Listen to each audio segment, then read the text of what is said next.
India's is $10.34 billion subscription economy. Digital habit replaces one-time ownership. OTT and fintech lead consumer spending. Subscriptions redefine India's digital economy. Is the subscription e-commerce the game changer?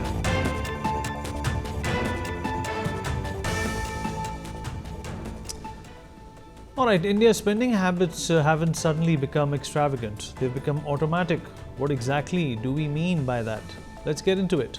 Hello and welcome to another episode of Xplained, brought to you by NewsX. This is a budget special because when we talk about the Indian economy, inflation, household spending, disposable income and savings are always at the center of the conversation. But there is one quiet shift underway, one that rarely features in the budget speeches or economic headlines, yet affects millions of Indians every single month.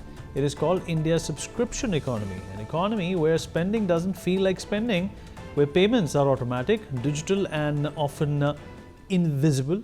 Individually, these costs appear small, but together they are steadily redefining how Indians live, earn and budget. Let's begin with everyday life, even before the day truly starts. In urban India today, the morning routine itself runs on subscription. Milk no longer comes from the local Doodhwala paid in cash at month end. It arrives through an app with the per litre pricing and autopay. Groceries are increasingly tied to monthly delivery plans. Newspapers are no longer bought at street corners but accessed through e-paper subscriptions. Even something as basic as coffee has changed from loose powder bought once a month to pods, machines and recurring deliveries. These are not indulgences. These are essentials, and because payments happen digitally and automatically, they stop feeling like expenses and start feeling like background noise. This is where convenience slowly turns into commitment. A subscription promises ease, no reminders, no queues, no friction, but over time, it locks households into fixed monthly spending. Unlike one-time purchases, subscription doesn't end unless actively cancelled. And most people don't cancel, not because they don't want to, but because the amounts feel too small to bother with. That is the quiet genius of the subscription model. Now zoom out from individual habits to the household level and the picture becomes clearer.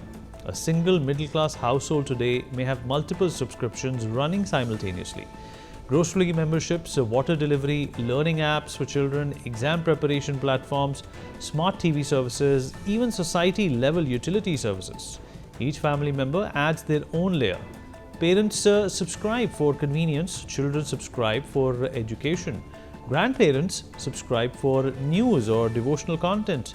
None of these expenses look alarming on their own, but together they quietly stretch the monthly household budget. And then comes entertainment, the biggest driver of subscription culture in India.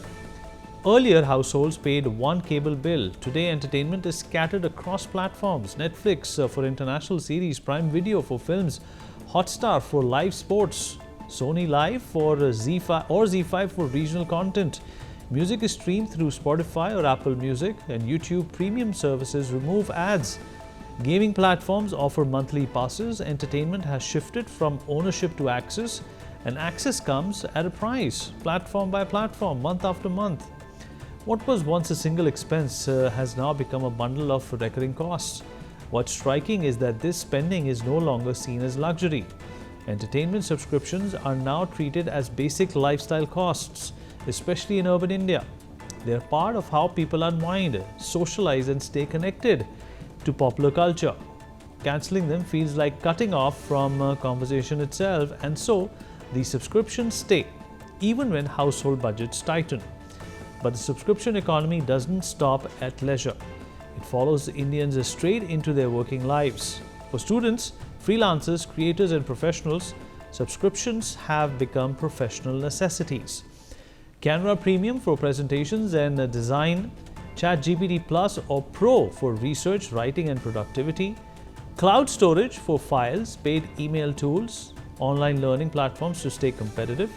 These are no longer optional upgrades. In many professionals today, paying every month is the cost of staying relevant, employable and efficient in a digital economy.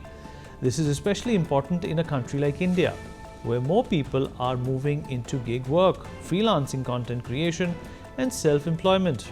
Unlike traditional jobs, these workers often bear their own professional costs. Subscriptions become invisible business expenses, deducted quietly, month after month, without ever being counted as big spending. What makes this entire shift remarkable is how dramatically Indian consumer psychology has changed. Not very long ago, Indians were hesitant to pay online at all. There was resistance to digital payments, distrust of recurring charges, and a strong preference for one-time purchases. Spending money on small things online felt unnecessary. Today, that resistance has disappeared. Monthly auto debits of $199, $299 or $499 barely register. The pain of payment has vanished, and that has fundamentally altered spending behavior. This is where the subscription economy becomes a budget issue, because while salaries may not rise every year, subscriptions do. Prices creep up quietly, plans change, platforms revise rates, and households often don't notice until costs have already accumulated. Unlike inflation in fuel or food, subscription inflation is silent. It does not spark outrage, it sparks indifference. So what does this really cost an average Indian is the big question. Let's put a face to the numbers. Take a typical urban professional or middle class household. A milk and grocery subscription costs around 500 rupees a month. 2 OTT platforms, Netflix and Prime Video, roughly $1,000. Music streaming adds another 120. A gym membership costs anywhere between 1,500 and 2,000. Work-related tools like Canva Premium or ChatGPT plus add around 1,500 more.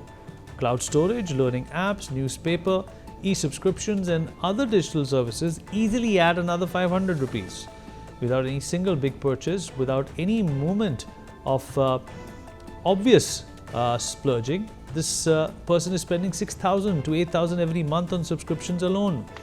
That is nearly 1 lakh a year. Quietly deducted, rarely reviewed, and often underestimated. These are not impulse buys. These are invisible commitments, and when multiplied across millions of households, they form a powerful economic trend. The subscription economy blurs the line between need and want, between convenience and cost. India may still hesitate before making large purchases, but it is spending freely, automatically, and continuously on small recurring ones. And that silent shift is reshaping how Indians save, spend, and experience the economy itself. India's $10.34 billion subscription economy. Digital habit replaces one-time ownership. OTT and fintech lead consumer spending. Subscriptions redefine India's digital economy. Is the subscription e-commerce the game changer?